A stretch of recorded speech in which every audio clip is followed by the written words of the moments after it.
పక్షవాతం వచ్చిన పేషెంట్ ఎంతకాలం మందులు వాడాలో ఇప్పుడు చూద్దాం. ఏదైనా కారణం వల్ల ఒక చెయ్యి కాలు గనక వీక్నెస్ వస్తే దీన్ని మనం పక్షవాతం అంటాం. పక్షవాతానికి చాలా కారణాలు ఉంటాయి, కానీ మోస్ట్ కామన్గా మెదడు రక్త ప్రసరణలో వచ్చే మార్పులే దీనికి ప్రధానమైన కారణం. ఇందులో 2 రకాలు. మొదటిది రక్త ప్రసరణలో ఏదైనా క్లాట్స్ వచ్చి రక్త ప్రసరణ జరగకపోతే వచ్చేదాన్ని మనం ఇస్కిమిక్ స్ట్రోక్ అంటాం. ఇస్కిమిక్ స్ట్రోక్లో మొదటి 6 గంటల్లో కనుక పేషెంట్ ఒక పర్టికులర్ సెంటర్కి వస్తే వాళ్ళకి ఒక ఇంజెక్షన్ ఇవ్వటం ద్వారా వాళ్ళకి రక్త ప్రసరణ పునరుద్ధరించడం అనేది జరుగుతుంది. వాళ్ళకున్న రుగ్మత కంప్లీట్గా కంట్రోల్ చేయటం జరుగుతుంది. సో దీంతో పాటు పేషెంట్ కనుక బీపీ కానీ షుగర్ కానీ ఇటువంటి ఇతర రుగ్మతలు ఉంటే వాళ్ళు లైఫ్ టైం మెడికేషన్ వాడాల్సి వస్తుంది. జనరల్గా ఇటువంటి ఏమీ లేకుండా కొంతమందికి పక్షవాతం వస్తూ ఉంటుంది.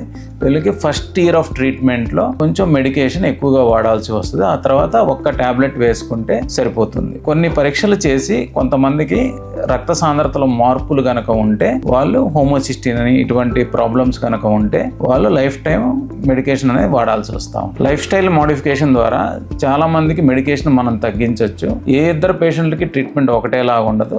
ట్రైలర్ స్పెసిఫిక్ ట్రీట్మెంట్ ఇవ్వడం ద్వారా వాళ్ళ రుగ్మత మనం చాలా మటుకు కంట్రోల్ చేయొచ్చు.